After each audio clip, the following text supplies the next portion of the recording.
நம்ம சேனலில் நீங்கள் இன்றைக்கி பார்க்க போகிறது மஷ்ரூம் தேங்காய் பால் சாதம். இது எப்படி செய்கிறது, இதுக்கு என்னென்ன பொருட்கள் தேவைன்னு சொல்லி பார்க்கலாம். ஒரு பெரிய வெங்காயம், 10 பல்லு பூண்டு, ஒரு சிறிய இஞ்சி துண்டு, ஒரு தக்காளி, அரை மூடி தேங்காய், 5 பச்சை மிளகாய், 250 கிராம் மஷ்ரூம்,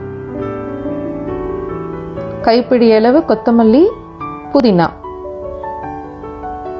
நான் இப்போ ஒரு ஆளாக்கு பாஸ்மதி ரைஸ் எடுத்திருக்கேன். நீங்கள் பாஸ்மதி ரைஸ்க்கு பதிலாக ஜீரக சம்பா ரைஸ்லையும் செய்யலாம், பொன்னி ரைஸ்லையும் செய்யலாம். ஒரு ஆளாக்கு அப்படிங்கிறது 400 கிராம் இருக்கும். இப்போ நம்ம இதை ஒரு 20 நிமிஷம் தண்ணி ஊற்றி ஊற வச்சுக்கலாம்.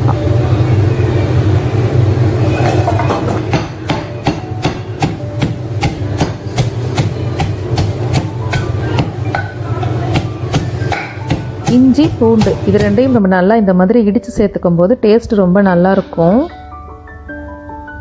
இப்போ நம்ம அடுப்பில் கடாயை வச்சுக்கலாம். 2 டேபிள் ஸ்பூன் எண்ணெய் விட்டுக்கலாம். நான் கடலெண்ணெய் சேர்த்துக்கிட்டேன். 2 பிரியாணி லீஃப் இதையும் நம்ம இந்த மாதிரி உடைச்சி போட்டுக்கோங்க. 5 ஏலக்காய், ஒரு அன்னாசி பூ எடுத்து அதை இந்த மாதிரி உடைச்சி போட்டுக்கோங்க. 2 சிறிய துண்டு பட்டை, 6 கிராம்பு. இப்போ நம்ம லைட்டாக இதை ஃப்ரை பண்ணலாம். அடுப்பு லோ ஃப்ளேமில் வச்சுக்கோங்க. இப்போ நம்ம இஞ்சி பூண்டு இடித்து வச்சுக்கிட்டோம் இல்லையா, அதை நம்ம அதில் சேர்த்துக்கலாம். இதையும் சேர்த்து நம்ம ஃப்ரை பண்ணலாம். இப்போ ஒரு பெரிய வெங்காயம், இதையும் இது கூடயே சேர்த்து ஃப்ரை பண்ணுங்கள்.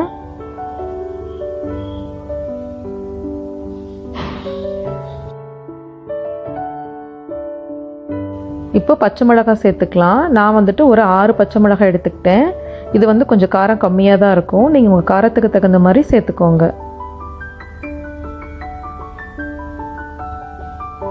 இப்போ கொத்தமல்லி புதினா நம்ம கட் பண்ணி எடுத்து வச்சுருக்கோம் இல்லையா, அதில் ஒரு பாதி அளவு இப்போ சேர்த்துருங்க.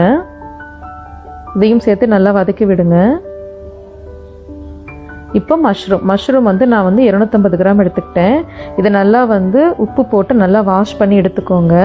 நல்லா தண்ணியெலாம் பிழிஞ்சு எடுத்துட்டு அப்புறமா தான் நம்ம சேர்த்துக்கணும். தண்ணி இருக்கக்கூடாது. இதையும் சேர்த்து நம்ம நல்லா வதக்கி விடலாம்.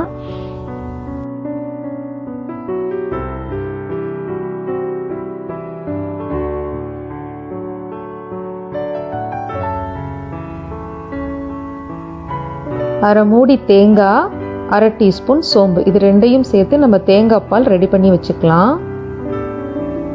தேங்காய் நீங்கள் திருவியும் போட்டுக்கலாம், இந்த மாதிரி கட் பண்ணியும் போட்டு அரைக்கலாம்.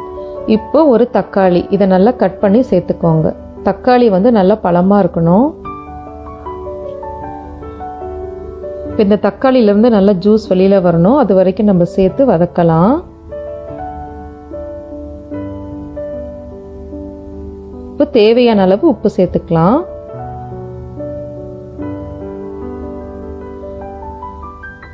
எல்லாத்தையும் நல்லா கலந்து விடுங்க.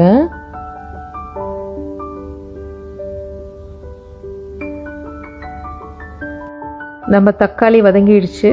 இப்போ நம்ம மசாலா ரெடி. நம்ம இப்போ தேங்காய் பால் சாதம் குக்கரில் செய்ய போகிறோம். இந்த மாதிரி மசாலாவையும் அரிசியையும் ஒன்றா சேர்த்து குக்கரில் கலந்து விடுங்க.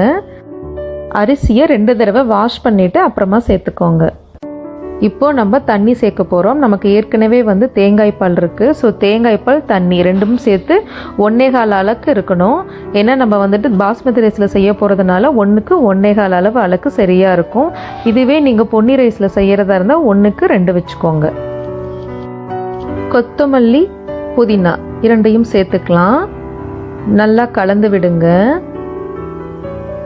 உப்பு சரியாக இருக்கா அப்படின்னு சொல்லி செக் பண்ணி பாருங்கள். உப்பு கம்மியாக இருந்துச்சுன்னா தேவையான அளவு சேர்த்துக்கோங்க.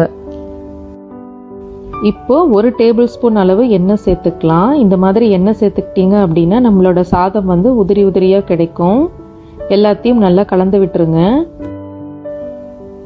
குக்கர் மூடி போட்டு மூடி வச்சிடலாம். பாஸ்மதி ரைஸில் செய்கிறதா இருந்தால் விசில் போட வேண்டாம். அடுப்பு கண்டிப்பாக லோ ஃப்ளேமில் தான் இருக்கணும். இந்த மாதிரி ஒரு 5 நிமிஷத்துக்கு அப்புறம் குக்கர் மூடியை ஓப்பன் பண்ணி மறுபடியும் நல்லா கலந்து விடுங்க. மறுபடியும் மூடி போட்டு வச்சுருங்க. இதுவே பொன்னி ரைஸில் செய்கிறதா இருந்தால் நீங்கள் அடுப்பை மீடியம் ஃப்ளேமில் வச்சுக்கலாம். 2 விசில் விட்டுக்கலாம். பாஸ்மதி ரைஸ் சீக்கிரமாக குக் ஆயிரும். ஒரு 10 நிமிஷம் கழித்து நம்ம மூடியை ஓப்பன் பண்ணி பார்க்கலாம். இப்போ பாருங்கள், நம்மளோட மஷ்ரூம் தேங்காய் பால் சாதம் சூப்பராக ரெடியாக இருக்குன்னு நல்லா உதிரி உதிரியாக இருக்குது பாருங்கள். தேங்காய் பால் சாதத்தில் மஷ்ரூம்க்கு பதிலாக மட்டன், சிக்கன், அப்படி இல்லாட்டி மீல் மேக்கர், பொட்டேட்டோ இந்த மாதிரி எது வேணாலும் சேர்த்து செய்யலாங்க. ரொம்ப சூப்பராக இருக்கும். இதெல்லாம் எதுவுமே இல்லையா, எதுவுமே போடாமல் ப்ளைனாக செய்யலாங்க. அதுவும் ரொம்ப ரொம்ப சூப்பராக இருக்கும். கண்டிப்பாக நீங்களும் செஞ்சு பாருங்கள். தேங்க்ஸ் ஃபார் வாட்சிங்.